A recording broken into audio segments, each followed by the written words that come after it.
On March 24th, 1998, 23-year-old Amy Lynn Bradley woke up early on a cruise ship balcony in the Caribbean. She was on vacation with her family aboard the Royal Caribbean cruise ship Rhapsody of the Seas. She told her father she couldn't sleep and was going to get some fresh air. Her father, Ron Bradley, dozed off for about 30 minutes. When he woke up, Amy was gone. At first, it seemed like she might have gone to get breakfast or take a walk. But when the ship docked in Curacao later that morning, Amy was nowhere to be found. She never disembarked with the other passengers. She never returned to her cabin. She simply vanished. But here's what makes this case absolutely haunting. Amy didn't just disappear. For years after that morning, there have been reported sightings of her in the Caribbean, working in brothels, being held captive, desperately trying to signal for help. A Navy sailor claims he saw her in a brothel and she told him her name and begged for help. Witnesses say they've seen her with handlers who wouldn't let her speak. Her family has received photographs that may show Amy years after her disappearance. This isn't just a missing persons case. This may be a human trafficking case. And Amy Lynn Bradley might still be alive, held somewhere against her will, waiting for someone to rescue her. This is the Amy Lynn Bradley case, one of the most disturbing and complex disappearances at sea. This is Untold Cold Cases Files. The Amy Lynn Bradley case is unique because it sits at the intersection of several terrifying possibilities: accidental death at sea, foul play on a cruise ship, and human trafficking. Unlike most disappearances where the person is never seen again, Amy's case is filled with alleged sightings spanning years in multiple countries. Witnesses claim to have seen her in situations that suggest she was taken and is being held against her will. This case has everything: a family vacation turned nightmare, a cruise ship with thousands of potential witnesses, suspicious characters seen with Amy before she vanished, a possible cover-up, alleged sightings in brothels, and a family that has spent over 25 years searching for their daughter. Before we begin, I want to acknowledge the Bradley family, Ron, Iva, and Brad Bradley, who have never stopped searching for Amy. Their dedication to finding their daughter has been unwavering for more than 2 decades. If you have any information about Amy Lynn Bradley's disappearance or whereabouts, please contact the FBI. Now, let's go back to 1998 to a young woman who boarded a cruise ship for a Caribbean vacation and never came home. Before we dive into Amy's story, I need you to understand something critical. This case can still be solved. Amy may still be alive. The information you help spread by watching this video could literally save her life. Here's what I need you to do right now. First, subscribe to Untold Cold Cases Files immediately. This isn't just about true crime content. This is about creating a network of people who refuse to let cases like Amy's be forgotten. We're building a community that actively helps solve these mysteries. Every subscriber means more reach, more eyes on these cases, more chances someone with information will come forward. Second, hit that like button before we go any further. Here's why this actually matters. When this video gets enough likes, YouTube pushes it to people who've traveled on cruise ships, people who've been to the Caribbean, people who might have been on that ship in 1998, people who work in law enforcement. You could get this video in front of the exact person who saw Amy and didn't realize it was important. Third, commit right now to sharing this video. Amy's case is different from most because there's strong evidence she may still be alive. That means every share, every view, every person who sees her face increases the chance she might be recognized and rescued. Post this on Facebook, Twitter, Reddit. Send it to anyone who travels to the Caribbean. Send it to anyone who was on a cruise in the late 90s. This isn't just a story. This is a potential rescue mission, and you're part of it. Okay, let's get into Amy's story, because what happened to her is both heartbreaking and terrifying. Amy Lynn Bradley was born on May 12, 1974, in Petersburg, Virginia. She grew up in a loving, close-knit family. Amy was the daughter of Ron and Iva Bradley. She had one younger brother, Brad. The Bradley family was middle class and stable, very close and supportive, active and outdoorsy, close to extended family. Those who knew Amy described her as outgoing and friendly, athletic and adventurous, responsible and mature, someone who loved life and new experiences, careful and safety conscious, not someone who took unnecessary risks. Close to her family, she wasn't the type to run away or disappear voluntarily. Loyal to friends and family, Amy was not impulsive. She was not reckless.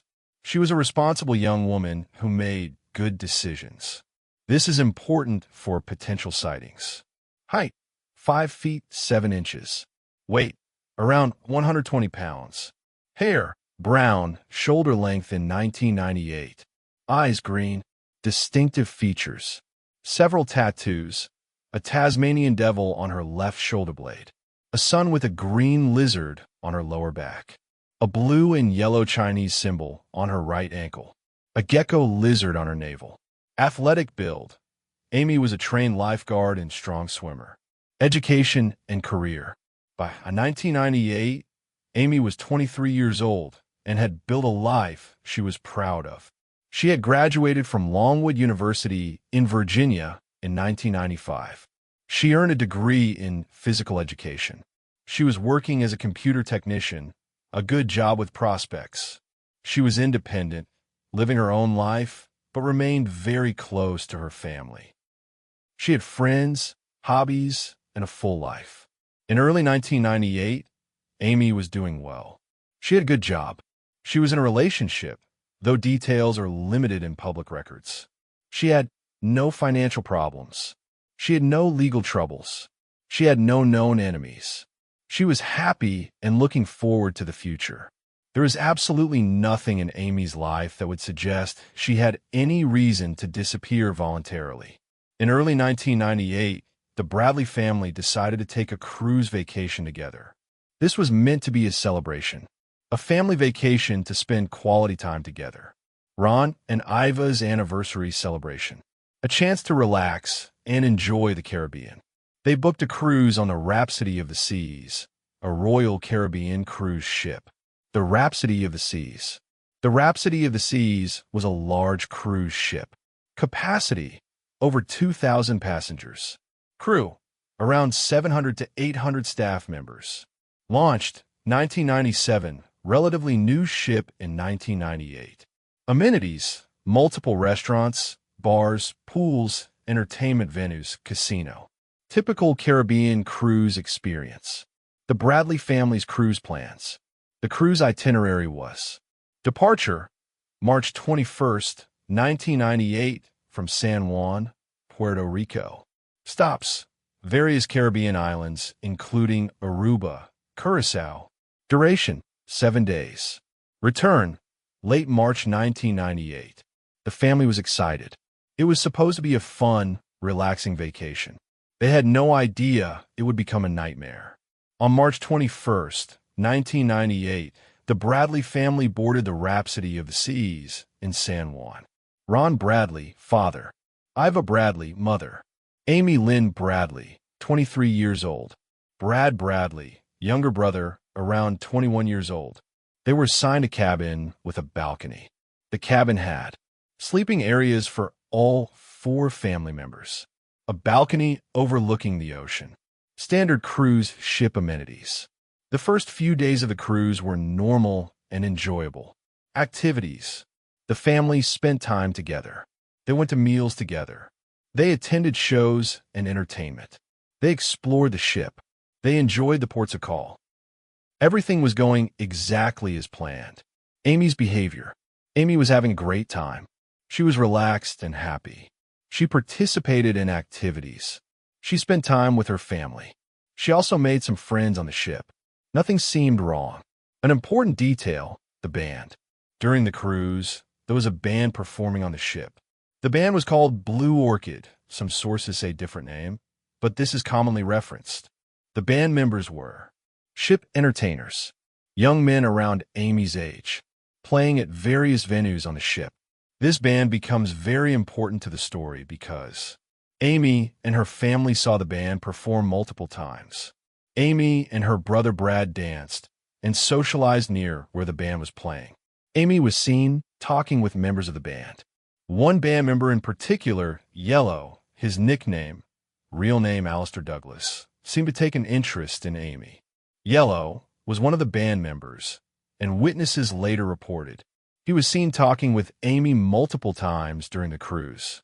He seemed interested in her. There were reports of him being flirtatious with Amy. Amy's family noticed his attention and were somewhat concerned, but didn't think too much of it at the time. After Amy's disappearance, Yellow became a person of interest.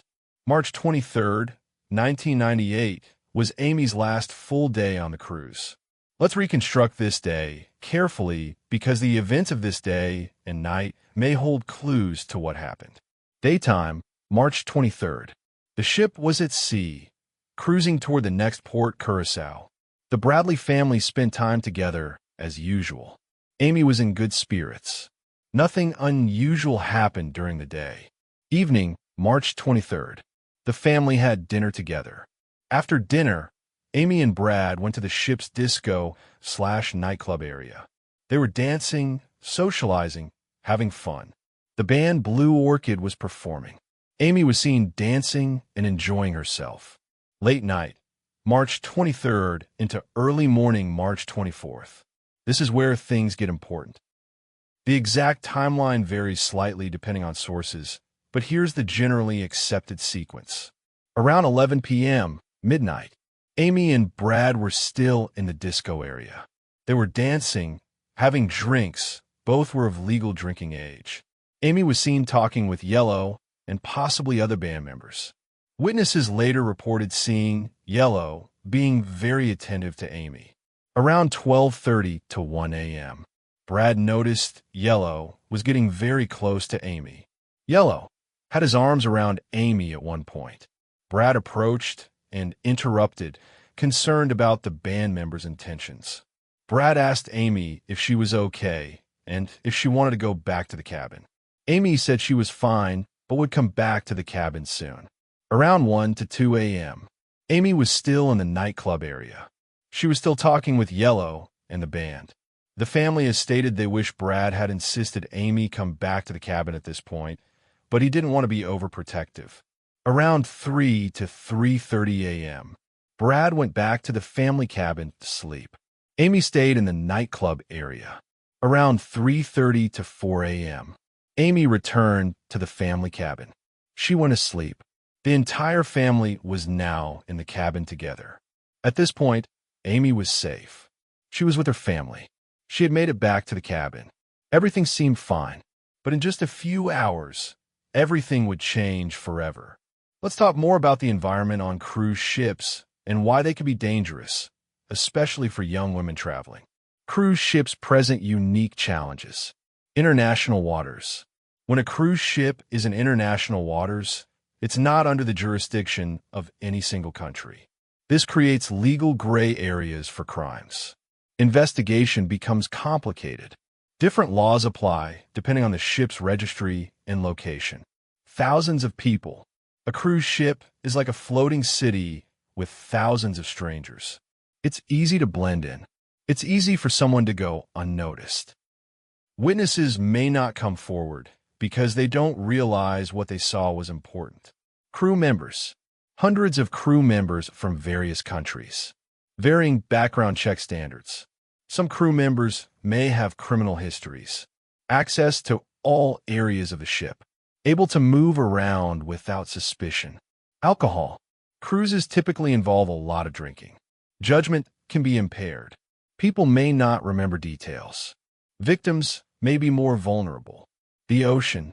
If someone goes overboard, intentionally or accidentally, the ocean is vast. Bodies may never be recovered. It's the perfect way to make someone disappear. The Royal Caribbean's response issues. This is important because after Amy disappeared, the Bradley family and investigators criticized Royal Caribbean's handling of the situation. But we'll get to that later. Let's talk more about this band because they become central to the mystery. Who they were. The band was hired by Royal Caribbean to entertain passengers. They performed at various venues on the ship. They were young, attractive men who interacted with passengers. This was their job, to be friendly, to encourage people to have fun, to create a party atmosphere. Normal or suspicious?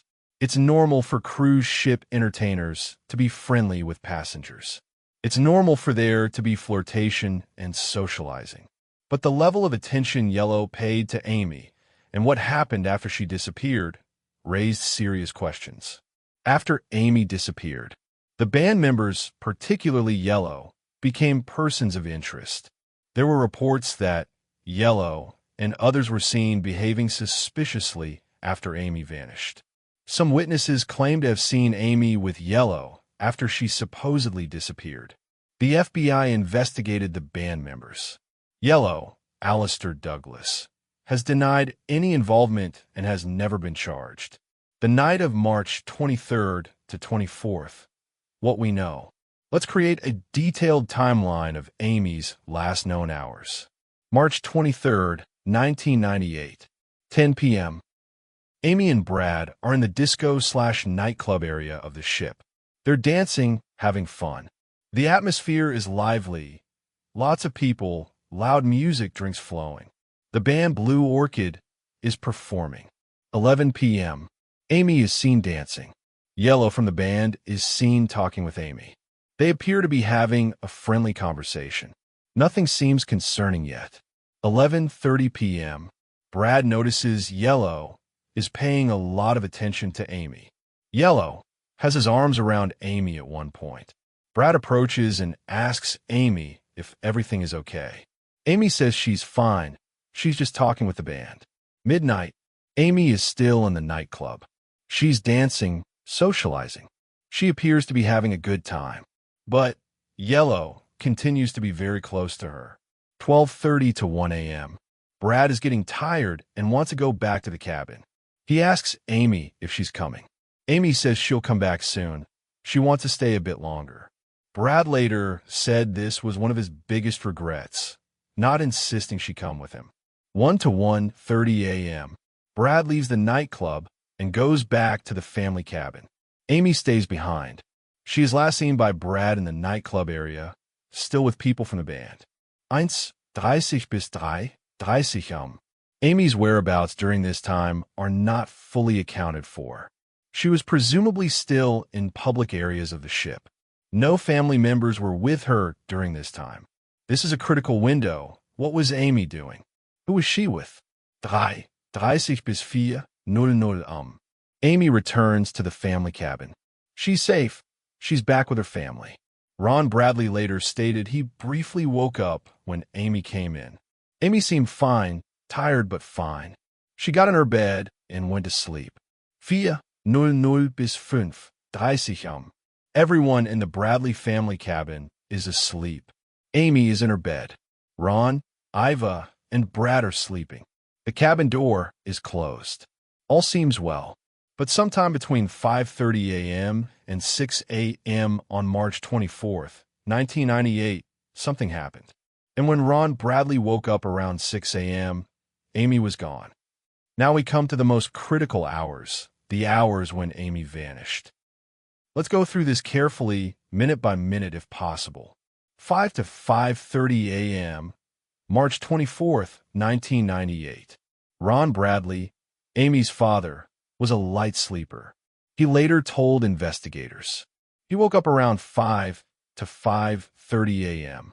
The cabin was quiet. He could hear the sounds of the ship, the engine, the ocean. He got up briefly, possibly to use the bathroom or get some air. Amy's location. Amy was asleep in her bed in the cabin. Ron saw her there, sleeping. She appeared peaceful, normal. Everything was fine. 5:30 to 6 a.m., the critical half hour. Ron decided to go out onto the cabin's balcony. The balcony offered fresh air and a view of the ocean. It was early morning. The sun was starting to rise. Ron sat in a chair on the balcony. He was relaxed, enjoying the quiet morning. Ron's account. According to Ron Bradley's statements to investigators and media, he sat on the balcony for a while. He may have dozed off briefly in the chair. He wasn't fully asleep, but in that half-awake, half-asleep state. He estimates he was in this state for about 30 to 40 minutes. During this time, Ron was on the balcony. Iva, Amy's mother, was asleep inside the cabin. Brad, Amy's brother, was asleep inside the cabin. Amy was supposedly asleep in her bed inside the cabin. The cabin door would have been closed and presumably locked from the inside. At approximately 6 a.m., Ron Bradley fully woke up. He got up from the chair on the balcony. He went back inside the cabin. He looked around the cabin, and then he noticed Amy's bed was empty. Amy was gone. Ron wasn't immediately alarmed. He thought maybe Amy had woken up early and gone to get breakfast. Or maybe she went to the gym. Amy was athletic and health conscious. Or maybe she went for a walk around the ship. It was early, but not absurdly early. People do get up early on cruises. Ron checked the bathroom. Amy wasn't there. He looked out on the balcony. Amy wasn't there. He still wasn't panicked, but he was starting to wonder. 6:00 bis 6:30 Looking for Amy. Ron woke up Iva and Brad. Have you seen Amy? Neither had seen her. Both had been asleep. The family started to look around. They checked the immediate area outside their cabin. They looked in nearby common areas. They thought maybe Amy was in the buffet area having breakfast. By 6:30 a.m., the Bradley family was getting concerned. They split up to search different areas of the ship. Ron checked some areas. Brad checked others. Iva stayed near the cabin in case Amy returned. They asked crew members, have you seen a young woman, brown hair about 5 feet 7 inches, wearing? No one had seen her. By 7 a.m., the Bradley family was truly worried. Amy had now been missing for over an hour from when Ron first noticed she was gone. She wasn't in any of the obvious places. She wasn't answering if they called out her name. This wasn't like Amy. She would have told them if she was going somewhere. Sometime around 7:30 to 8 a.m., the Bradley family reported Amy missing to the ship's security. They went to the ship's security office. They explained Amy was missing. They were very concerned. They wanted the ship searched immediately. Here's where the Bradley family later criticized Royal Caribbean's response. According to the Bradley family, ship security didn't seem to take it seriously at first. They suggested Amy might be sleeping off a hangover somewhere. They said she was an adult and might turn up. They didn't immediately conduct a thorough search. They didn't immediately alert all crew members. Precious time was wasted. According to Royal Caribbean, they followed their protocols. They did search for Amy. They took the report seriously. They conducted appropriate procedures. The truth probably lies somewhere in between, but the reality is the first hours after someone goes missing are critical, and there may have been delays that hurt the chances of finding Amy. By 8 to 9 a.m., the ship's crew was searching. Crew members were alerted. They searched public areas. They searched crew areas. They made announcements. They looked everywhere on the ship. The Bradley family continued their own frantic search. They searched everywhere they could access. They asked every passenger and crew member they encountered. They were desperate. Around 9 to 10 a.m., the ship was approaching Curaçao, where it was scheduled to dock. This created a new complication. Thousands of passengers would soon be disembarking to explore Curaçao. If Amy had somehow gotten off the ship or been taken off, she could disappear into Curaçao. The Bradleys begged the ship not to let anyone off until Amy was found. The ship docked in Curaçao around 10 to 11 a.m. According to the Bradley family, they begged the captain to keep everyone on board until Amy was found. They wanted the ship sealed, no one in or out. They wanted a thorough search before anyone was allowed to leave. What actually happened? The ship docked. After some delay, passengers were allowed to disembark for their shore excursion. The ship was searched, but not with the thoroughness the family wanted. If Amy was on the ship, she wasn't found. If Amy had been taken off the ship, it might have happened during this chaotic disembarkation. What we know about Amy's last confirmed sighting. The last time Amy was definitely confirmed seen by someone who knew her. Time, approximately 5:15 to 5:30 a.m. on March 24th, 1998. Location, in her bed in the family cabin. Seen by Ron Bradley, her father. Condition, sleeping, appeared normal and peaceful. After that moment, Amy Lynn Bradley was never seen again by her family. But was that really the last time she was seen? Over the coming hours, days, weeks, and years, multiple people would claim to have seen Amy. Some sightings on the ship, some in Curacao, some in other Caribbean locations, and some that suggest something far more sinister happened to her. Let's examine the critical question. How did Amy disappear from that cabin? The physical logistics. The Bradley family cabin was on deck. Specific deck number varies in sources, typically upper deck. It had a balcony overlooking the ocean. The cabin door opened into an interior hallway. The balcony was several decks above the water. Standard cruise ship cabin with typical security. Possible scenarios. Scenario 1. Amy left the cabin voluntarily. Theory. Amy woke up early, couldn't sleep, and left the cabin on her own. How this could have happened. Amy woke up while Ron was dozing on the balcony. She decided to go for a walk, get breakfast, or go somewhere on the ship. She left quietly so as not to wake her mother and brother. She didn't tell her father because he was asleep/dozing and she didn't want to disturb him. Problems with this theory. Amy would have had to get dressed, get her shoes, and leave without making noise. She would have had to unlock and open the cabin door, which might have made noise. It's unusual she wouldn't have told someone where she was going. Or would she go at 5:30 to 6 a.m.? Most ship facilities aren't fully open that early. If this happened, Amy left the cabin on her own. Something happened to her after she left. Either an accident or foul play occurred somewhere on the ship. Scenario 2. Amy was lured or convinced to leave. Theory.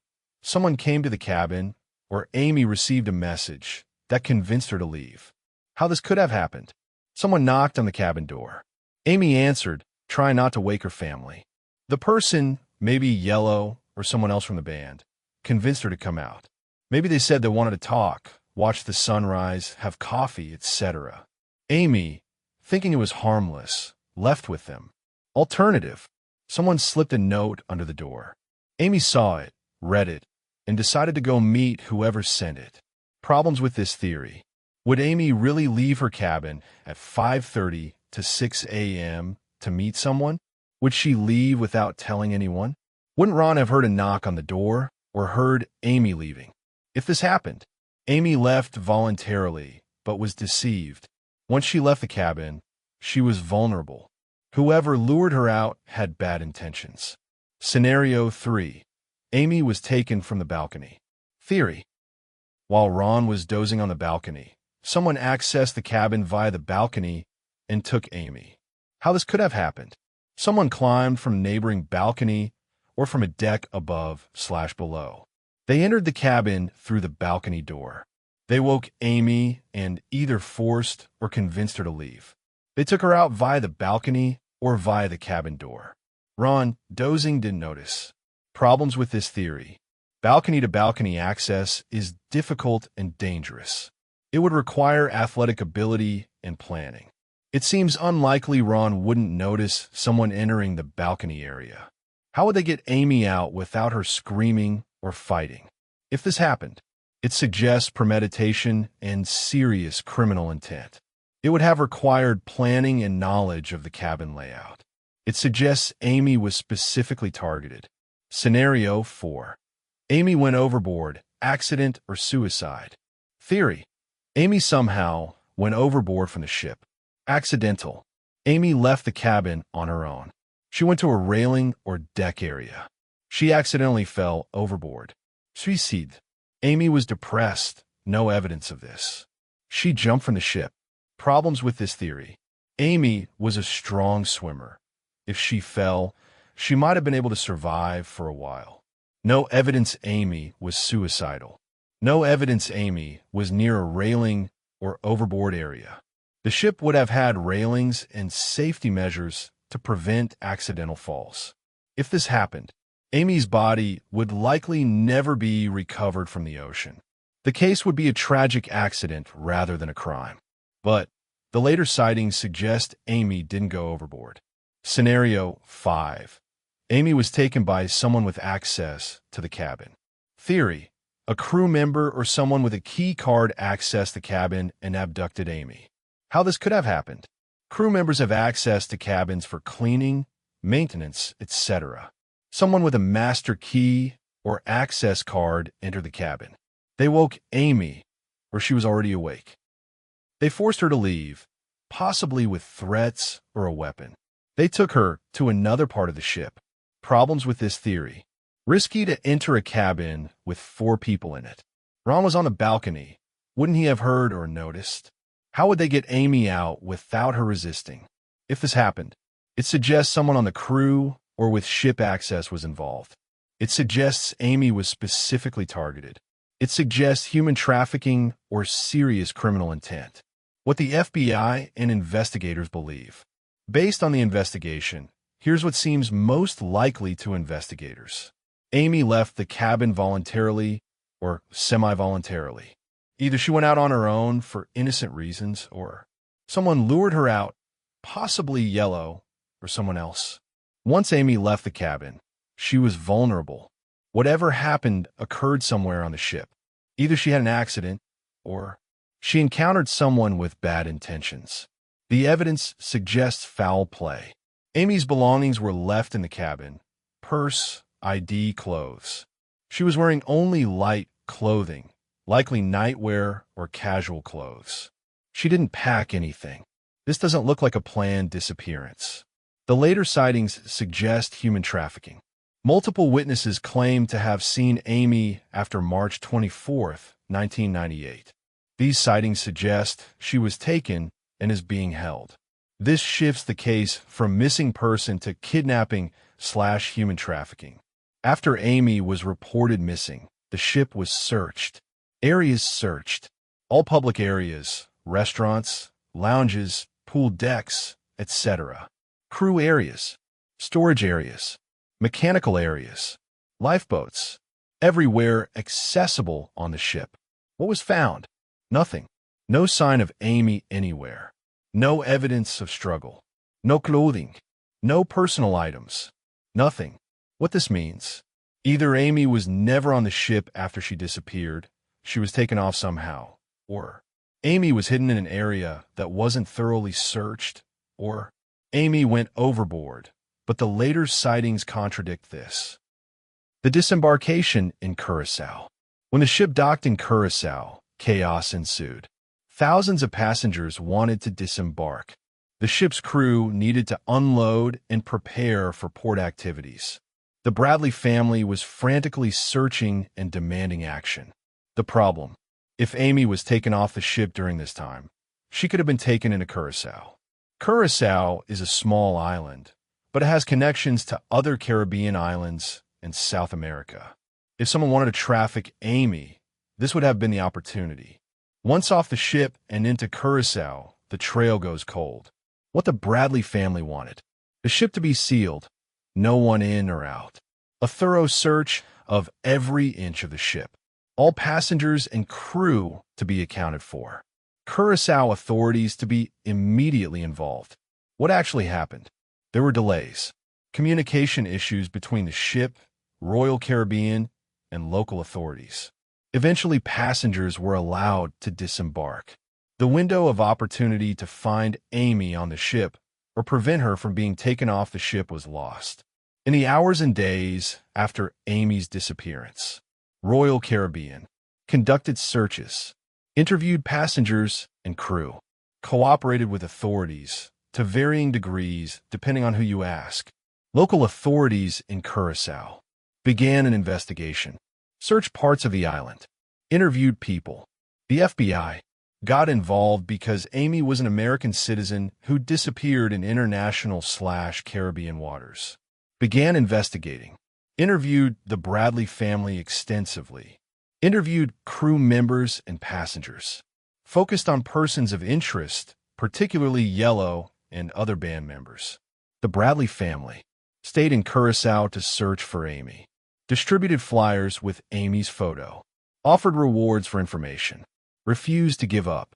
The photographs, a critical piece of evidence. The Bradley family brought photographs of Amy to aid in the search. These photos showed Amy's face clearly, her tattoos, particularly the Tasmanian devil on her shoulder and other distinctive tattoos. These photos would become crucial for later sightings. Investigators know that the first 48 hours after someone goes missing are critical. Evidence is fresh. Witnesses' memories are accurate. The missing person, if alive, is likely still in the area. Quick action can lead to recovery. In Amy's case, there were delays in the initial response. The ship docked, and people disembarked before a thorough search was complete. Critical hours were lost. If Amy was trafficked, those first hours were when she was moved off the ship and away from potential rescue. What we can say with certainty, by the end of March 24th, 1998, we know, Amy Lynn Bradley was last seen by her father around 5:15 to 5:30 a.m. in her cabin. By 6 a.m., she was gone. She took nothing with her. No purse, no ID, no pack bags. She was wearing minimal clothing. She was never found on the ship despite searches. The ship docked in Curacao, and passengers disembarked. Amy Bradley had vanished. What happened between 5:30 a.m. and 6 a.m. on March 24th, 1998, aboard the Rhapsody of the Seas, remains a mystery. But what happens next? The sightings, the witness reports, the alleged encounters with Amy in the years following her disappearance suggest that Amy didn't die that morning. Instead, she may have been taken, and she may still be alive, somewhere, waiting to be found. Okay, I need to pause here because what I'm about to tell you next is going to be disturbing, infuriating, and heartbreaking. But before we continue, I need to make sure this video reaches as many people as possible because Amy Lynn Bradley might still be alive. Let me repeat that. She might still be alive. If you haven't subscribed yet, you need to do it right now. Here's why. The Bradley family has spent over $250,000 of their own money searching for Amy. They've hired private investigators. They've traveled to the Caribbean dozens of times. They've followed every lead, and they're still searching 27 years later. When you subscribe to Untold Cold Cases Files, you're helping amplify these stories. You're helping families like the Bradleys. Every single subscriber gives us more reach, more views, more chance that someone who saw Amy will finally come forward. Hit that like button if you haven't already. This video needs to go viral. Why? Because Amy may be in the Caribbean being held against her will. Someone watching this might have traveled to the Caribbean and seen something. Someone watching this might have information and didn't realize it was important. Someone watching this might be the person who finally helps rescue Amy. And here's what I really need you to do. Share this video. Don't just think about it. Actually do it. Right now. Here's why it's urgent. In the next section, I'm going to tell you about multiple credible sightings of Amy over the years. Witnesses who saw her, talked to her, heard her beg for help, and weren't able to save her. What if the next person who sees Amy is someone who watched this video? What if they recognize her because you shared this? What if you're the link between Amy and her rescue? Post this video on every social media platform you have. Send it to anyone who's ever been on a cruise. Send it to anyone who travels to the Caribbean. Send it to anyone who cares about human trafficking. Amy's life might depend on it. Okay, let's continue. And I warn you, this next part is going to make you angry. In the days, months, and years after Amy vanished, something extraordinary and disturbing happened. People started reporting that they'd seen her. Not once, not twice, but multiple times in multiple locations over multiple years. Let's go through these sightings chronologically, and you'll see why the FBI believes Amy may have been trafficked. Sighting 1. The same day she disappeared, March 24th, 1998. Location: on the Rhapsody of the Seas, still docked in Curacao. Witnesses, multiple passengers. What they reported. A woman matching Amy's description was seen in an elevator with several men. The men appeared to be escorting or surrounding her. She looked distressed. She was wearing different clothes than what she had on earlier. When passengers tried to approach or speak to her, the men moved her away. Why this matters? This was the same morning Amy disappeared. If accurate, it means Amy was still on the ship, but was being moved/controlled by others. It suggests abduction rather than accident. It suggests the men who took her were brazen enough to move her in public areas. Status. This sighting was reported to ship security, but not fully investigated at the time. The Bradley family learned about it later. Sighting 2. August 1998, Curacao Beach. Location. A beach in Curacao, approximately 5 months after Amy disappeared. Witness, a Canadian tourist. What they reported. The tourist was on a beach in Curacao. She saw a woman who matched Amy's description. The woman appeared distressed and was with several men. The men wouldn't let the woman speak to anyone. The tourist felt something was wrong, but didn't know about Amy's case at the time. Later, after hearing about Amy, the tourist contacted the Bradley family. Why this matters? If accurate, Amy was still in Curacao months after her disappearance. She was still being controlled by others. The men holding her were keeping her in the Caribbean region. Sighting 3. October 1998, brothel in Curacao. Location, a brothel/establishment in Curacao. Witness, a man who went to the establishment. He later anonymously contacted authorities.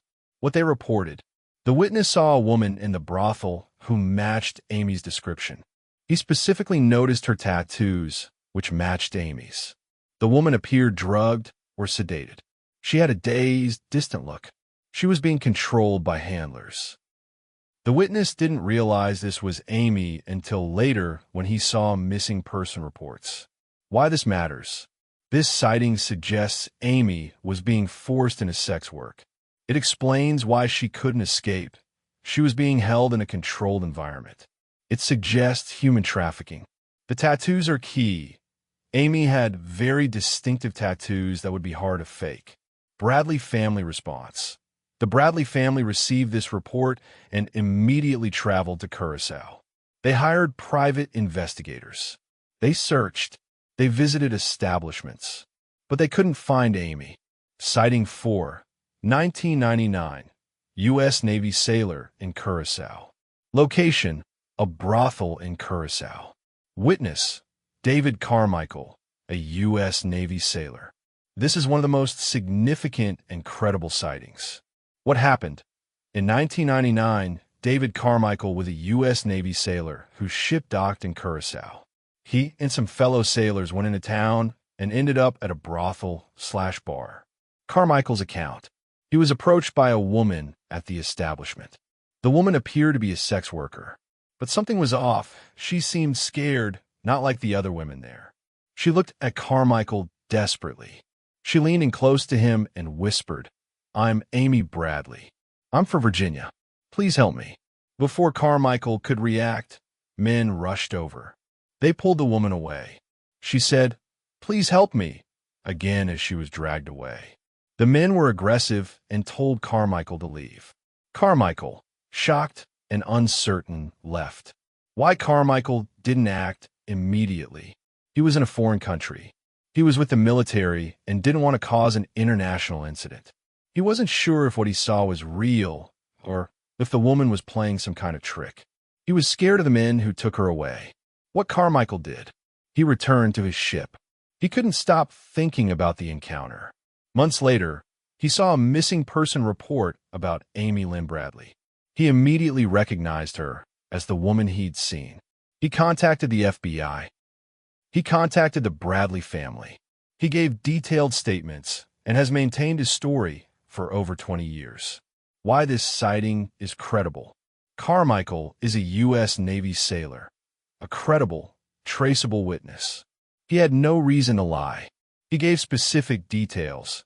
She said her name was Amy Bradley and she was from Virginia. His description of Amy matched, including noting she appeared to have been drugged or sedated. He came forward voluntarily.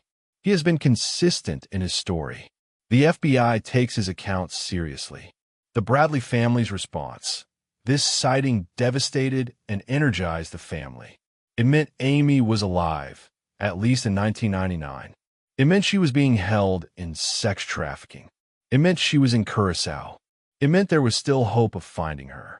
Ron and Iva Bradley returned to Curacao. They hired more private investigators. They distributed more flyers. They searched relentlessly. Sighting 5, 2005, photographs sent to the Bradley family. Location, unknown. Evidence, 2 photographs. What happened? In 2005, the Bradley family received an email from someone claiming to have information about Amy. Attached to the email were 2 photographs of a woman. The photos showed a woman lying on a bed. She appeared to be in a hotel or similar room. Her face was visible. She appeared to have tattoos similar to Amy's. The woman in the photos looked distressed or sedated. The photos appeared to be taken without the woman's knowledge or consent. The Bradley family's response. The family believed the woman in the photos could be Amy. They gave the photos to the FBI. The FBI analyzed the photos. FBI analysis. The FBI used facial recognition technology. They compared the woman in the photos to Amy's photos. The results were inconclusive. The FBI couldn't definitively say it was Amy, but they also couldn't rule it out. The photos remain a piece of evidence in the case. The problem. The person who sent the photos was anonymous. They never made contact again. There was no information about where the photos were taken. There was no way to trace the source. It's unclear if the photos were genuine or some kind of cruel hoax. Sighting 6, 2010 Barbados. Location, Barbados, different Caribbean island from Curacao. Witness, multiple tourists. What they reported. Tourists reported seeing a woman matching Amy's description. She was with several men who appeared to be controlling her movements. She looked like she wanted to approach other tourists, but was prevented. The tourists felt something was wrong, but didn't know about Amy's case. Status. These reports came to the Bradley family third-hand and couldn't be fully verified. Other reported sightings. Over the years, the Bradley family has received numerous other reported sightings. Various Caribbean islands. Escort services. Brothels. Beaches.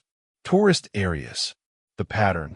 Amy is always seen with men who control her movements. She appears drugged or sedated. She's not able to speak freely or approach people. She's in situations consistent with sex trafficking. She's always in the Caribbean region. Why these sightings matter? These sightings have several important implications. Amy may still be alive. If even some of these sightings are accurate, Amy survived whatever happened on March 24th, 1998. She may still be alive today. Human trafficking. The consistent pattern suggests Amy was trafficked into sex work. She's being held against her will. She's been moved around the Caribbean to avoid detection. An organized operation. This isn't one person acting alone. There appears to be an organization or network involved.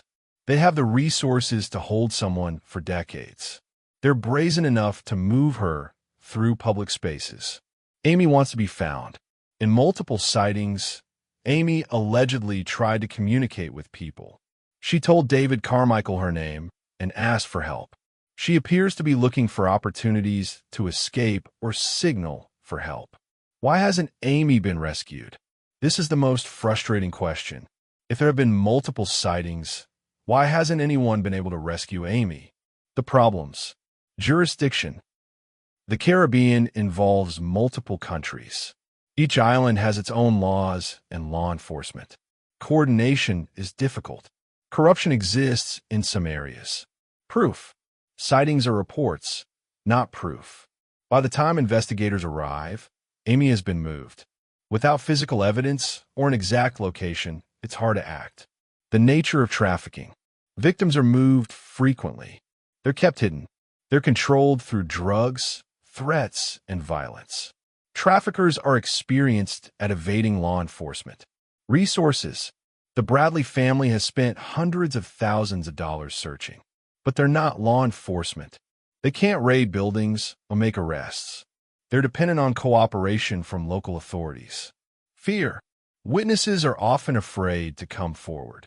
People who frequent brothels don't want to be identified. Potential rescuers fear violence from traffickers. The FBI has been involved in Amy's case since 1998. They've investigated the band members from the ship. They've followed up on sightings. They've worked with Caribbean law enforcement. They've maintained the case as an active investigation. Several people have been identified as persons of interest. Yellow, Alistair Douglas, the band member from a ship, last person seen with Amy before she vanished, has been questioned multiple times, has never been charged, maintains his innocence. Other band members, other members of Blue Orchid were investigated. Some were questioned. No charges have been filed. Unknown individuals. The men seen with Amy in various sightings. Their identities remain unknown. They're believed to be part of a trafficking network. The Bradley family has offered substantial rewards. Initially $25,000, later increased to $250,000. One of the highest rewards for a missing person case. Despite this, no one has come forward with information that has led to finding Amy. Why hasn't someone claimed the reward? Theories. Fear of retaliation from traffickers. The people who know where Amy is are the ones holding her. They won't turn themselves in. Witnesses are afraid of legal consequences for being in brothels. Corruption. Some authorities may be paid off by traffickers. The harsh reality. Here's the difficult truth about Amy's case. If Amy is alive and being held in sex trafficking, she's likely been moved many times over 27 years. She may be anywhere in the Caribbean or beyond. She's being controlled through drugs, violence, and psychological manipulation. She's being hidden by people with experience evading law enforcement. Finding her requires someone inside the operation to come forward. This is why every view, every share, every person who sees Amy's face matters. Someone out there knows something. Someone has seen her. Someone can help. For over 27 years, investigators, the Bradley family, and the public have tried to answer one question. What happened to Amy Lynn Bradley? Let's examine the major theories and what evidence supports or contradicts each one. Theory 1. Amy fell overboard, accident. Amy left the cabin early in the morning, went to a deck area, and accidentally fell overboard into the ocean. Evidence supporting this theory. Timing. It happened early in the morning when few people were around. No one would have witnessed it. Location. The cabin had a balcony. Perhaps Amy went out on the balcony and fell. Or she went to another deck area with railings. Simple explanation. Accidents happen on cruise ships. People do fall overboard. Occam's razor. The simplest explanation. Evidence against this theory. Amy's swimming ability. Amy was a trained lifeguard. She was a strong swimmer. If she fell, she might have survived long enough to be spotted or rescued. The sightings. Multiple credible sightings suggest Amy didn't drown. Witnesses reported seeing her alive months and years after her disappearance. No evidence of being near railings. No witnesses reported seeing Amy near deck railings that morning. No evidence she was in an area where she could fall overboard. Her belongings. Amy left everything in the cabin. She wasn't planning to go to a deck area. She was likely in minimal clothing, not dressed for being on deck. Likelihood, very low. Most investigators have ruled this out, especially given the later sightings. Theory 2. Amy committed suicide. Amy was depressed or troubled and jumped from the ship intentionally. Evidence supporting this theory. Her mother's recent death. Amy's mother had died just weeks before the cruise. Perhaps Amy was more depressed than she let on. Early morning timing. Suicides sometimes occur early in the morning. It would explain why she left the cabin alone. Evidence against this theory. No signs of depression. Family and friends say Amy was not depressed. She was functioning normally, enjoying the cruise. She had plans and a future she was looking forward to. No suicide note. Amy left no note, no message, no indication. The sightings. The reported sightings suggest Amy didn't die. Her personality. By all accounts, Amy was not suicidal. She was responsible and close to her family. This doesn't fit her character. Likelihood, very low. The Bradley family and investigators have essentially ruled this out. Theory 3. Amy left voluntarily and is living under a new identity. Amy wanted to escape her life for unknown reasons.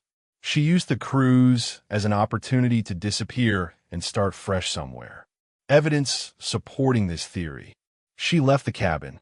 Amy left on her own, presumably. No signs of struggle. No body found. If Amy is alive somewhere, that would explain why no body has been found. Evidence against this theory. No motive. Amy had no reason to run away. She had a good job, loving family, friends, a life she enjoyed. She wasn't in trouble. No debts, no legal issues, nothing. She left everything. Amy left her ID, money, belongings. She couldn't get far without resources. The sightings suggest otherwise. The sightings show Amy appearing distressed and controlled by others. This doesn't fit with voluntary disappearance. No contact in 27 years. If Amy left voluntarily, she's maintained the deception for 27 years. She's put her family through agony. This doesn't fit her character at all. Financial records.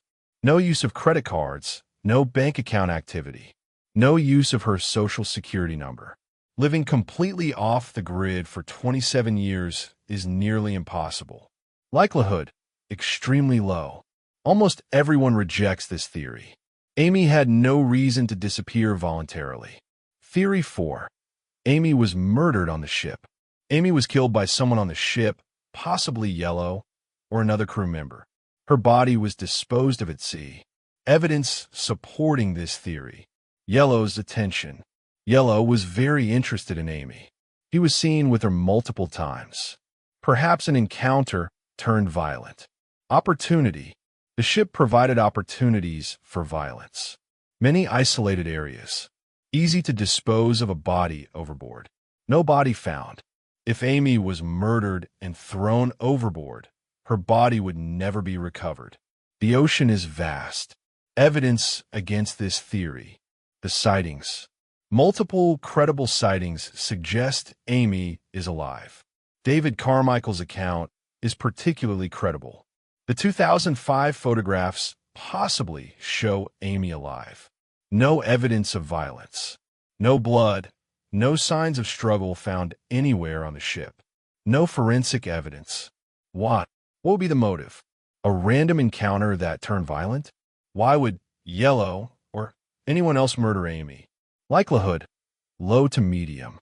While possible, the sightings suggest Amy wasn't murdered. Theory 5. Amy was kidnapped and trafficked, most likely. Amy was targeted by human traffickers, possibly with the involvement of Yellow or other crew members. She was kidnapped from the ship and trafficked into sex work in the Caribbean. Evidence supporting this theory. The sightings. David Carmichael saw Amy in a brothel in 1999. She told him her name and begged for help. Other sightings place Amy in situations consistent with trafficking. The pattern. Amy is always seen with controlling men. She appears drugged or sedated. She's in brothels or escort situations. She's prevented from speaking freely. The tattoos. Multiple witnesses mentioned seeing her distinctive tattoos. These are hard to fake or coincidentally match. Yellow's involvement. Yellow showed unusual interest in Amy. He was one of the last people seen with her. Did he lure her off the ship or arrange for her to be taken? The timeline. Amy disappeared early in the morning. The ship docked in Curacao later that day. This provided the perfect opportunity to move her off the ship. Once in Curacao, she could be hidden and trafficked. Human trafficking in the Caribbean. Human trafficking is a real problem in the Caribbean. Young, attractive women are targets. There are organized networks that operate in this region. Amy's profile. Young, attractive American. Vulnerable, alone, on a ship, possibly trusting the wrong person. Perfect target for traffickers. How it could have happened. Scenario. Yellow, or someone else befriended Amy during the cruise. They arranged to meet her early in the morning, perhaps with a story about watching the sunrise or having coffee. Amy, not suspecting danger, left the cabin to meet them. Once she left, she was grabbed, possibly drugged, and taken to a hidden area of the ship. When the ship docked in Curacao, she was moved off the ship, possibly in luggage, a crew container, or hidden among crew members disembarking. Once in Curacao, she was taken to a location controlled by traffickers. She's been held since then, moved around the Caribbean, forced into sex work. Why she hasn't escaped. Control methods used in trafficking. Drugs. Keeping victims sedated so they're compliant. Threats. Threatening to hurt the victim or their family if they try to escape. Isolation. Keeping victims isolated so they don't know where they are or how to get help. Psychological manipulation. Breaking down the victims will over time. Physical restraint. Locking victims in rooms, watching them constantly. Amy's situation. For 27 years, Amy has likely been controlled through these methods. She's tried to reach out, as evidenced by the Carmichael sighting, but hasn't been able to fully escape. The traffickers move her when there's attention or investigation. She may not even know how many years have passed or that her family is still searching. Why this theory is most likely. It fits all the evidence. The disappearance from the ship, lured and taken. The lack of body, she's alive, not dead. The sightings, she's been seen in trafficking situations. The location, Caribbean, where trafficking occurs. The timeline, over 25 years. Tragically, victims can be held for decades. Law enforcement believes it. The FBI treats this as a human trafficking case. They've investigated it from that angle. They continue to follow leads related to trafficking networks. The Bradley family believes it. The family has focused their search on trafficking scenarios. They've worked with anti-trafficking organizations. They believe Amy is alive and being held. Likelihood, high. This is the most likely scenario and the one most investigators believe. Theory 6, crew member cover-up. A crew member or multiple crew members were involved in Amy's disappearance. Royal Caribbean and or ship crew covered it up to avoid scandal and liability. Evidence supporting this theory. Delayed response. The ship's initial response to Amy's disappearance was slow. The Bradley family had to fight to get the ship searched. Critical time was lost. Access. Crew members have access to all areas of the ship. They know how to move around undetected. They could hide Amy or move her off the ship. Motive to cover up. A kidnapping/murder on a cruise ship is terrible for business. Royal Caribbean would want to minimize scandal. Crew members involved would want to avoid punishment. Evidence against this theory. No direct evidence. No proof of a cover-up. Royal Caribbean has cooperated to varying degrees with investigation. Too many people. A cover-up would require many people to stay silent. Someone would have talked by now. Likelihood, low to medium. While there may have been mishandling of the initial response, there's no strong evidence of an organized cover-up. The most likely scenario. Based on all available evidence, here's what probably happened. Amy Lynn Bradley was targeted by human traffickers, possibly with the involvement of Yellow, Alistair Douglas, or other individuals on the ship. She was lured or taken from her cabin in the early morning hours of March 24th, 1998. She was hidden on the ship until it docked in Curacao. She was then moved off the ship and into the control of a trafficking network.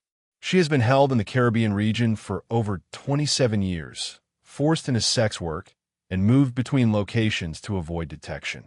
She has tried to reach out for help, but has been unable to escape. Amy Lynn Bradley may still be alive today, somewhere in the Caribbean, waiting to be rescued. It's been over 27 years since Amy Lynn Bradley disappeared from the Rhapsody of the Seas. In that time, her family has never stopped searching. The Bradley family's search. Ron and Iva Bradley have dedicated their lives to finding their daughter. What they've done: spent over $250,000 of their own money on the search, hired multiple private investigators, traveled to the Caribbean dozens of times, distributed tens of thousands of flyers, appeared on national television, Unsolved Mysteries, Dr. Phil, CNN, and many others, worked with the FBI continuously, partnered with anti-trafficking organizations, maintained a website dedicated to finding Amy, offered substantial rewards, never given up hope. Their dedication. Ron Bradley, Amy's father, has said, "I will search for my daughter until the day I die." Iva Bradley, Amy's mother, has said, "Every day I wake up and wonder if today is the day we'll find her." Brad Bradley, Amy's brother, continues to search and advocate for his sister. The emotional toll. The Bradley family has lived in agony for 27 years, not knowing if Amy is alive or dead, wondering if she's suffering, hoping that the next lead will be the one that brings her home, dealing with false leads, hoaxes, and disappointments, but never giving up. The FBI investigation. The FBI has maintained Amy's case as an active investigation. Classification. Initially, missing person. Currently, suspected human trafficking. Investigative efforts. Interviewed hundreds of witnesses. Followed up on every credible sighting. Investigated Yellow and other persons of interest. Worked with Caribbean law enforcement. Analyzed the 2005 photographs. Maintained a dedicated case agent. Current status. The case remains open. The FBI continues to accept tips. They investigate any credible leads. They believe Amy may still be alive. Royal Caribbean has faced criticism for their handling of Amy's disappearance. Initial response. The Bradley family felt the ship didn't act quickly enough. There were delays in searching the ship. Passengers were allowed to disembark before a thorough search. Subsequent actions. Royal Caribbean has cooperated with investigations. They've implemented improved security measures on their ships. They maintain that they followed proper protocols. Liability. The Bradley family sued Royal Caribbean. The case was eventually settled. Terms of the settlement are confidential. Amy's case has received extensive media coverage. Television. Unsolved Mysteries, multiple episodes. 2020's. 48 Hours. Dr. Phil. CNN specials. Disappeared. Many other true crime shows. Impact. The media coverage has kept Amy's case in the public eye. It's generated tips and leads. It's raised awareness about human trafficking. It's helped other families of missing persons. Amy's case has highlighted the broader issue of disappearances from cruise ships.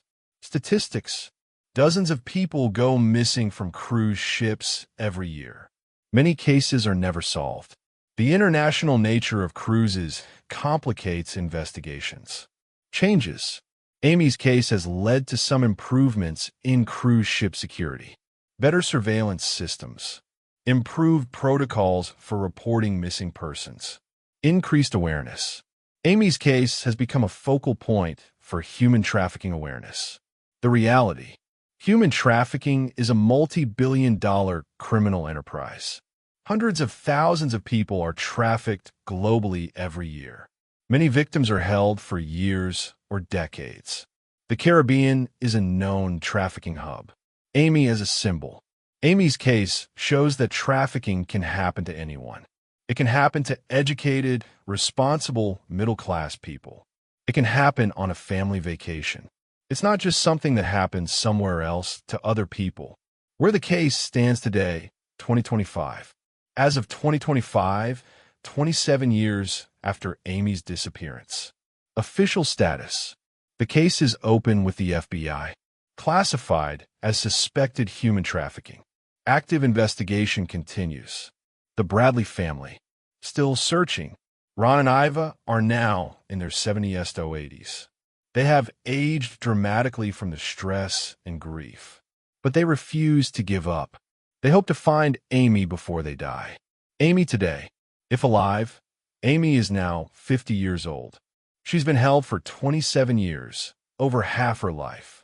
She may not look exactly like her 1998 photos anymore, but her distinctive tattoos would still be recognizable. What will find Amy? Someone with knowledge of the trafficking network coming forward. A witness seeing Amy and recognizing her. Law enforcement getting a break in the case. Continued public awareness, keeping pressure on investigators. Here's the difficult truth. After 27 years, finding Amy becomes less likely with each passing day. If Amy is still alive, she's endured unimaginable trauma.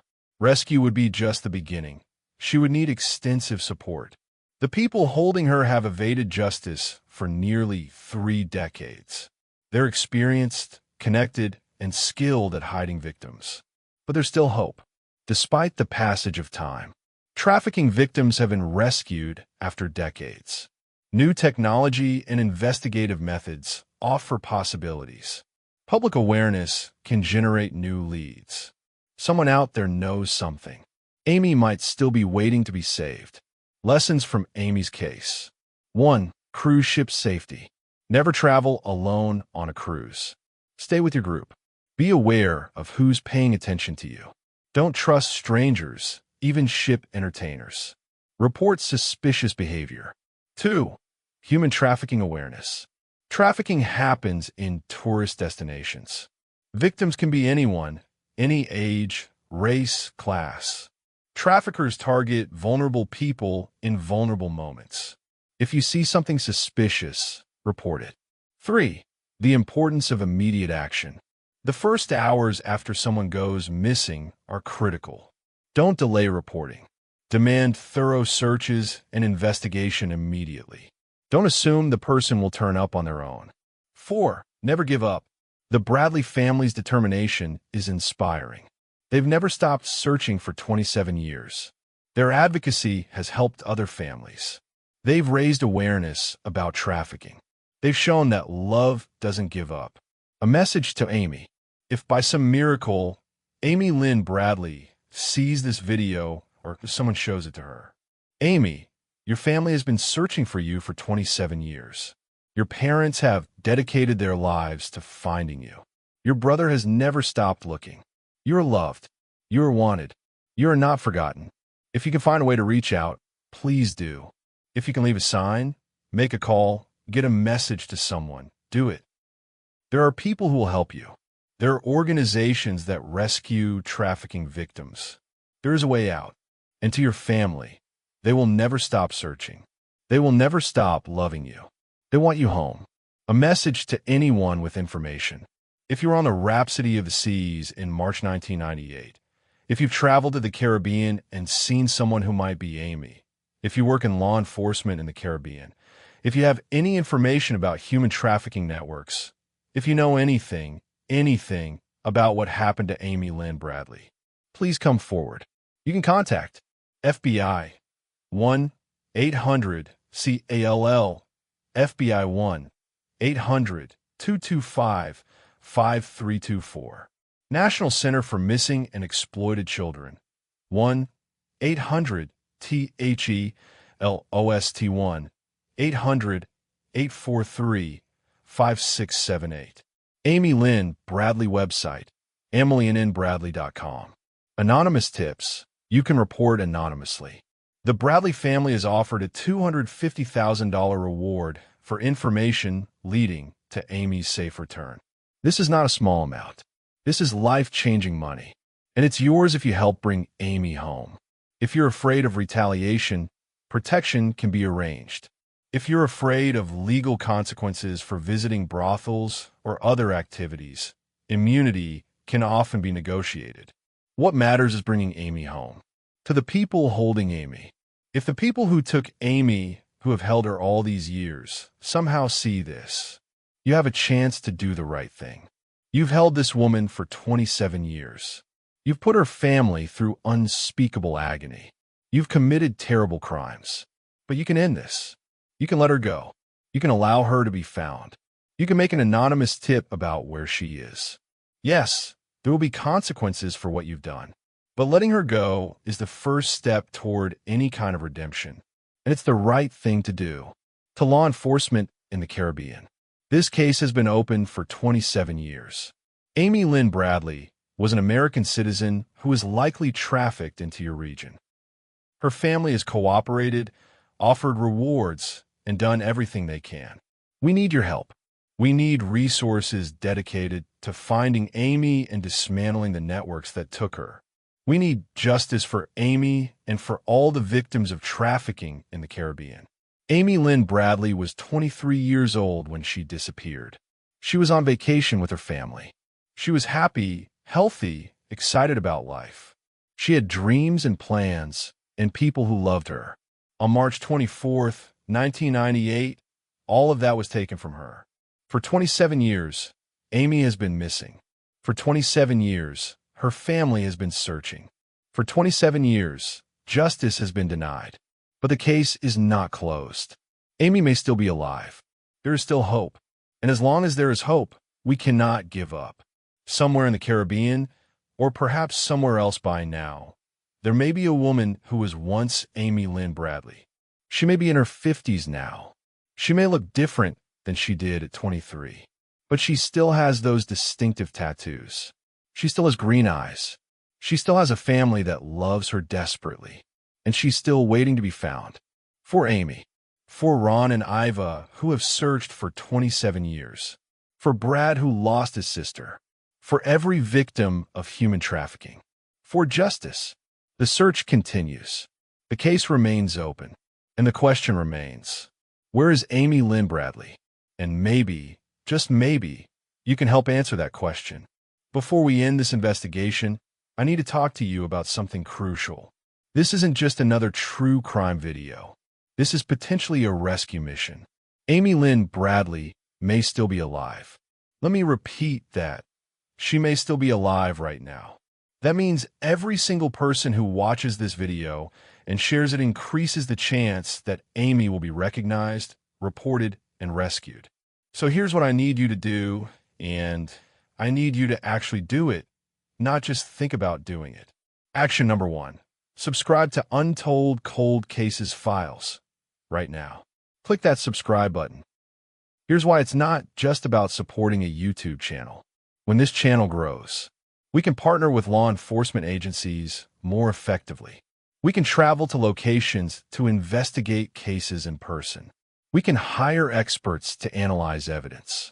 We can offer resources to families like the Bradleys. We can put pressure on cold cases that have been forgotten. The Bradley family has spent $250,000 of their own money searching for Amy. When you subscribe to this channel, you're helping us do what they can't do alone. Reach millions of people with Amy's story. Every subscriber gives us more power to solve cases. Every subscriber means more families might get closure. Every subscriber could be the difference between a cold case staying cold and finally being solved. So subscribe right now. Do it for Amy. Action number 2. Like this video. And here's exactly why it matters.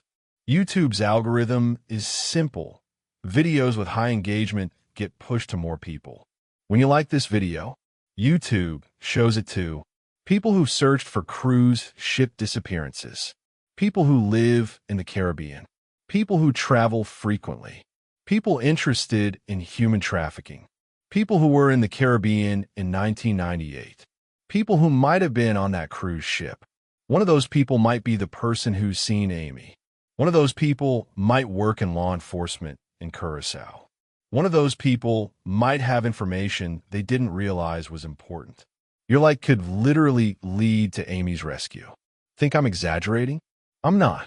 Social media has solved cold cases before. It happens when videos go viral. It happens when the right person sees the right video at the right time. So hit that like button right now. Do it for Amy. Do it for her family. Action number 3. Share this video. And I'm going to tell you exactly how. This is the most important action. Don't just think, I'll share it later. You won't. We all do this. We have good intentions and then we forget. So right now, while you're watching this, I want you to share this video. Here's how. On Facebook, share to your timeline with this message. Amy Lynn Bradley disappeared from a cruise ship in 1998. She may still be alive, being held in the Caribbean. If you traveled to the Caribbean or work in that region, please watch this. Someone needs to recognize her. Post in these groups. Any cruise enthusiast groups you're in. Any travel groups focused on the Caribbean. Any true crime groups you follow. Any anti-human trafficking groups. On Twitter/X. Tweet the link with hashtags. Hashtag Amy Lynn Bradley, hashtag Rhapsody of the Seas, hashtag Caribbean, hashtag Human Trafficking, hashtag Missing Person, hashtag Find Amy, hashtag Curacao, hashtag Cold Case. Tag at FBI at Cruisekritik at Royal Caribbean. Tag travel bloggers who focus on the Caribbean. On Reddit, post to r/unresolved mysteries, r/true crime, r/RBI, Reddit Bureau of Investigation, r/cruise, r/Caribbean. If you've been on a cruise, post in relevant cruise subreddits. On Instagram, share to your story with text. This woman disappeared from a cruise ship in 1998 and may still be alive. Please watch and share. Tag friends who travel to the Caribbean. Use hashtags. Hashtag Amy Lynn Bradley, hashtag Find Amy, hashtag Human Trafficking, hashtag Missing Person. On TikTok, duet or stitch this video if we post it there. Create your own video discussing Amy's case. Use trending sounds to get more views. Via text/email. Think of specific people who need to see this. Anyone who's been on a Caribbean cruise. Anyone who travels to the Caribbean frequently. Anyone who went to the Caribbean in the late 90s/early 2000s. Anyone who works in law enforcement. Anyone involved in anti-trafficking work. Anyone in the travel industry. Send them this video with a personal message. Hey, I just watched this video about a woman who disappeared from a cruise ship in 1998. She may still be alive in the Caribbean. I thought of you because you travel there/you were there/you work in that field. Could you watch this and share it? Personal messages are more effective than public posts. People are more likely to actually watch if you send it directly to them. Action number 4. If you have specific connections to this case. If you were on the Rhapsody of the Seas in March 1998, this is urgent. You may have seen something without realizing it was important. You may have seen Amy with someone. You may have seen Yellow or other band members behaving suspiciously. You may have seen something that seemed odd, but you dismissed it. Please contact FBI 1-800-CALL-FBI. Submit tips online FBI.gov. Contact the Bradley family through emilynbradley.com. Even if you think what you know is insignificant, report it. Let investigators decide if it's important. If you've traveled to the Caribbean, especially Curacao, Aruba, Barbados, in the last 27 years, look at Amy's photos carefully. Study her face. Study her tattoos. Tasmanian devil on her shoulder blade. Sun with green lizard on her lower back. Chinese symbol on her ankle. Gecko on her navel. Have you ever seen someone with those tattoos? Have you ever seen someone who looked like Amy? Have you ever been in a situation where you saw women who seemed like they were being controlled or prevented from speaking? If you remember anything, report it. If you work in law enforcement in the Caribbean, this case needs resources. The Bradley family has done everything they can. They need professional help. They need law enforcement to prioritize this. If you can help in any way, please do. This is a human trafficking case. Amy is not the only victim. By finding Amy, you could help dismantle a trafficking network and save other victims. If you work in anti-trafficking organizations, the Bradley family would welcome partnership with organizations that rescue trafficking victims. If you have resources, expertise, or connections that could help find Amy, please reach out. If you're in the travel industry, especially cruise lines, share Amy's story with your colleagues. Post it in employee groups. Make sure people who work on ships or in Caribbean tourism see this. Someone in your industry may have information. Action number 5. Financial support for the search. The Bradley family has spent over $250,000 searching for Amy. If you're able to help financially, visit EmilyNNBradley.com for information on supporting the search. Consider donating to anti-trafficking organizations working in the Caribbean. Support this channel on Patreon so we can continue investigating cases like Amy's. Every dollar helps. Every resource matters. Action number 6, long-term commitment. Don't just watch this video and forget about Amy tomorrow. Make a commitment. For the next month, check the Amy Lynn Bradley website weekly for updates. Look at Amy's photos regularly so you'll recognize her. If you travel to the Caribbean, keep Amy's face in your mind. If you're in airports, tourist areas, or anywhere you might see trafficking victims, stay alert. For the next year, share this video again in a few months to reach new people. If you travel to the Caribbean, bring flyers with Amy's photo. You can download them from her website. Tell people about Amy's case. Don't let her be forgotten. For the rest of your life, remember Amy Lynn Bradley. Stay aware of human trafficking. Speak up if you see something suspicious. Be part of the solution. The power you have right now. Right now, you're sitting there watching this video. You're one person. You might think, what difference can I make? Here's the answer. You could be the person who saves Amy's life. Not might. Not maybe. Could. Here's how. You share this video. Someone in your network sees it. They share it. Someone in their network sees it. That person traveled to Curacao last year. They remember seeing a woman at a resort who seemed off. They remember she had tattoos. They look at Amy's photos. They recognize her. They contact the FBI. Amy is found. Amy is rescued. Amy goes home, and it started with you clicking the share button. 6 degrees of separation. Your share could be the first link in the chain that leads to Amy's rescue. A personal request. I started Untold Cold Cases Files because I believe every missing person deserves to be found. Every family deserves closure. Every victim deserves justice. But I can't do this alone. I need you. I need this community. I need people who care enough to take action.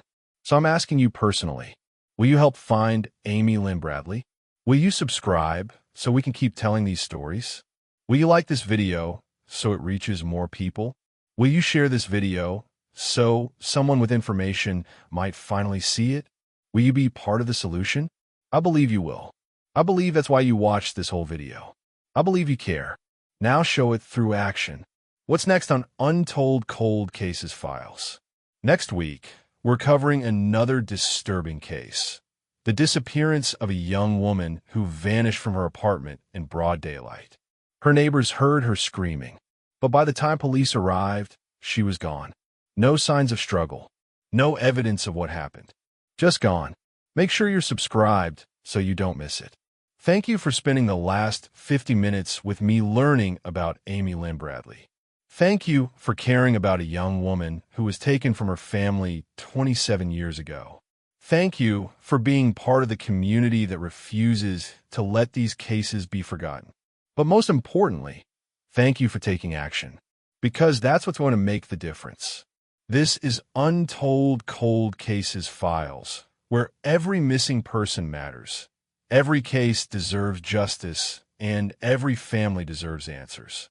For Amy, for Ron and Iva, who have been searching for 27 years. For Brad, who lost his sister. For every victim of human trafficking who's waiting to be rescued. The search continues. The case remains open. and together, we're going to find her. Amy Lynn Bradley is still out there, and we're not giving up until she comes home. Thank you. Now go share this video. Let's bring Amy home.